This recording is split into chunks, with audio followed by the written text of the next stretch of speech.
ഉണ്ണി മുകുന്ദൻ ചെയ്ത ചെയ്ത്ത് നിങ്ങൾ കണ്ടു കഴിഞ്ഞാലേ ഞെട്ടും. നിങ്ങളെ ഉള്ളംകാലെന്ന് പെരുത്തോണ്ട് കയറും ഒരു ദേഷ്യം. അത്രയ്ക്കും ഒരു തെമ്മാടത്തിലാണ് ഉണ്ണി മുകുന്ദൻ എന്ന വ്യക്തി കാണിച്ചിരിക്കുന്നത് സുഹൃത്തുക്കളെ.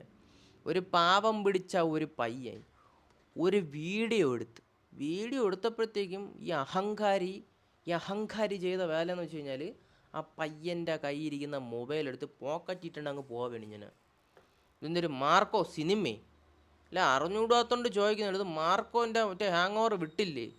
ഇത് റിയാലിറ്റിയാണ്. എടാ മനസ്സിലാവുന്നുണ്ടോ കൂട്ടുകാരാ? ഇത് റിയാലിറ്റിയാണ്, അല്ലാതെ സിനിമ അല്ല. പോക്കറ്റ് ഇട്ടുണ്ട് പോയി കഴിഞ്ഞ് കഴിഞ്ഞാൽ അത് മുണത്തോണ്ട് ഇങ്ങനെ മറ്റേ നോയിക്കൊണ്ടിരിക്കാൻ അത് താങ്ങി തൂങ്ങി ഒന്ന് ഇറക്കി അങ്ങ് വിട്ടി തരും. മനസ്സിലാവുന്നുണ്ടോ സുഹൃത്തേ? ഒരു പാവം പിടിച്ച വന്ന് മൊബൈൽ വെച്ച് ഒരു വീഡിയോ എടുത്ത് അതിന് ഇങ്ങനെ നടന്ന് ഷോ ഒന്നും കാണിക്കേണ്ട ആവശ്യമൊന്നുമില്ല. ഒരു മാർക്കോ സിനിമ ഇറങ്ങി അത് ഒത്തിരി ഹിറ്റായി, ഒരു 100 കോടി ക്ലബ്ബിൽ കയറി ഒരു സിനിമ. അതിന് ഇത്ര അഹങ്കാരമൊന്നും പാടേണ്ട ആവശ്യമൊന്നുമില്ല, ഒരു അഹങ്കാരം വിടേണ്ട ആവശ്യമില്ല. ഒരു സിനിമ ഇറങ്ങിയെന്ന് പറഞ്ഞിട്ട് അതിൻ്റെ മറ്റേ ഹാങ് ഓവറിൽ നടന്ന് നാട്ടുകാരെ ഇടി മൊത്തം കൊള്ളുന്നത് എന്തിനാണ് എൻ്റെ പൊന്നു കൂട്ടുകാരാ? 2 ട്രോൾ പേജിൽ കണ്ട കമൻറ്റുകളാണ് സുഹൃത്തെ ഞാനിപ്പോൾ മൊഴിഞ്ഞത്, അല്ലാതെ എൻ്റെ വാക്കുകളല്ല. എൻ്റെ പൊന്നു കമൻ്റ് ഇട്ട കിഴാളെ, നീയൊക്കെ നല്ലോണം നോക്കടാ. അങ്ങേര് നടന്നു പോകുമ്പോൾ അങ്ങേരെ മൂക്കാമണ്ടൻ്റെ അടുത്ത് വേണം ആ കിഴ വീഡിയോ എടുക്കുന്നത്. നല്ലോണം നോക്കിയാണ്, കണ്ണങ്ങോട്ട് മിഴിച്ച് നോക്കിയാണ് എങ്ങനെയാണ് വീഡിയോ എടുക്കുന്നതെന്ന്. ഇങ്ങനെ വന്ന് മൂക്കാമണ്ട അണ്ണ ഫോൺ കാണാന്ന് പറഞ്ഞ് ഇങ്ങനെയൊക്കെ എടുത്തു കഴിഞ്ഞാൽ ആർക്കടെ ദേഷ്യം വരാത്തത്? നോക്കിയാണ്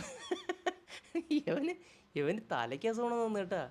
ബാക്കിയുള്ള എല്ലാവരും അങ്ങ് മാറി എന്നാണ് എടുക്കുന്നത്. അങ്ങേർക്ക് നടന്നു പോകാനുള്ള സ്ഥലം വരുന്നുണ്ട്. പോയിട്ട് വീഡിയോ എടുത്തോണ്ട് അങ്ങേരെ മൂക്കാമണ്ണൻ്റെ അടുത്തുനിന്ന് വീഡിയോ എടുക്കുന്നു. ദേഷ്യം വരൂലേ? അതിനൊക്കെ എന്തിനൊക്കെ തുലിഞ്ഞ കമൻറ്റുകളാണ് നീ കിടുന്നത്. ഒരു ചുരപ്പും ഇല്ലെന്നാണ് അവനൊന്നും പോയി എടുക്കുന്നതാണ് അങ്ങേര്. എടാ എന്തൊരു തേങ്ങയാവട്ടെ, അങ്ങേരെ കഴിവില്ല തന്നെ അങ്ങേര് കയറി വന്നത്. കമൻ്റ് അയച്ചന്മാരൊക്കെ പതിവൃതന്മാർ എന്നടേ. ഓ, വേറെ ആരും ഇങ്ങനെ ചെയ്തിട്ടില്ല. സൽമാൻ ഖാൻ അറിയാമോ? സൽമാൻ ഖാൻ നമ്മളാ സൽമോണ്ണനൊക്കെ മൊബൈൽ എറിഞ്ഞ് പണവാരത്തെറിഞ്ഞിട്ടുണ്ട് അങ്ങേര്. എന്താണ് കണ്ട പോയി ഇന്ന് അങ്ങേരെ വായിക്കാത്ത പോയെന്ന് എടുത്തു കഴിഞ്ഞാൽ പിന്നെ പണവാരത്തല്ലാതെ യാതിൻ്റെ ഇടയിൽ കൊണ്ട് എറിയാൻ പറ്റും അങ്ങേർക്ക്? ഇതൊന്നും ചെയ്യില്ല, പോക്കറ്റ് ഇട്ടുണ്ടല്ലേ പോയോളൂ. അങ്ങേരെ മാന്യതത് വായിക്കാത്ത പോയി വീഡിയോ എടുത്തു കഴിഞ്ഞാൽ പിന്നെ ഇവന് വട്ടാണ് കേട്ടോ ആ വീഡിയോ എടുത്തവന്. ആ വീഡിയോ നല്ലോണം ഒന്ന് വീക്ഷിക്കടാ നീയൊക്കെ. അങ്ങേര് നടന്നു പോകണം, വന്ന് ആ തടസ്സപ്പെടുത്തി വന്ന് ഇങ്ങനെ ആ മൂക്കാമണ്ണൻ്റെ അവിടെ പോയിട്ട് ഇതാണ്ട് ഞാൻ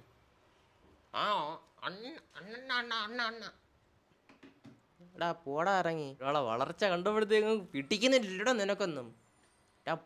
പോയിൻ്ററാ കൊച്ചു മക്കളെ. ഇതിവിടെ പറയാൻ എന്താണ് കാര്യമെന്ന് ചോദിച്ചു കഴിഞ്ഞാൽ ഞാൻ അങ്ങനെയാണ് ഇപ്പം. ഇതിനകത്തെ കാര്യങ്ങളൊക്കെ കൊണ്ട് ചുമ്മാ ഇങ്ങനെ ഇരുന്നു ഒരു 10-18 മിനിറ്റ് ഇതേപോലെ അങ്ങനെ പറഞ്ഞുകൊണ്ടിരിക്കും. കാരണം എന്താണ്, നമുക്ക് കഞ്ഞി കുടിക്കണ്ടേ? എല്ലാവരും കഞ്ഞി കുടിക്കാൻ വേണ്ടി ഇതണക്ക് വീഡിയോ ചെയ്യും, ഞാനും വീഡിയോ ചെയ്യും. ഇതണക്ക് ആരുടെ വീട്ടിലാണെങ്കിലും എല്ലാത്തിൻ്റെയും കുടുംബത്തിൽ തലയിട്ടിട്ട് ഇതണക്ക് ഇങ്ങനെ ഇരുന്ന് സംസാരിക്കും. അപ്പോൾ നമുക്ക് പൈസ കിട്ടും. അല്ല എനിക്കെന്തൊരു കുഴപ്പം? ആ വീഡിയോ എടുത്ത് അവൻ്റെ പോക്കറ്റിട്ടുണ്ട്, അങ്ങേരെ പോക്കറ്റിട്ടുണ്ട് പോണു. ആ കണ്ട് എനിക്കെന്ത് കുഴപ്പം? കുഴപ്പമെന്ന് വെച്ച് കഴിഞ്ഞാൽ 2 ചിക്കിളി കിട്ടും. ഇതൊക്കെ ചെയ്യുമ്പോഴത്തേക്കും നമ്മൾ ചെയ്യുന്ന വീഡിയോ വൈറലാണ്. 2 ചിക്കിളി കിട്ടും. ആ ചിക്കിളി കിട്ടും ഇങ്ങനെ അങ്ങ് നടക്കും. നമ്മൾ പണിക്ക് പോകാൻ വയ്യ, ഇവിടെ ഇങ്ങനെ കസേരയിരുന്ന് ഉണ്ടാക്കും ഞാൻ. അപ്പോൾ അത്രേ ഉള്ളൂ സുഹൃത്തുക്കളെ. അവൻ കാണിച്ചത് തെറ്റാണ്. വീഡിയോ അലപലാതി ഫ്രണ്ടി വന്നിട്ടുണ്ട് ഇങ്ങനെ വീഡിയോ എടുക്കുക. തന്തയേക്കാൾ മോശമാണ് ആ വീഡിയോ എടുത്തവൻ, തന്തയേക്കാൾ മോശം. അപ്പോൾ ശരിയെന്നാ പോണു. ഓക്കെ.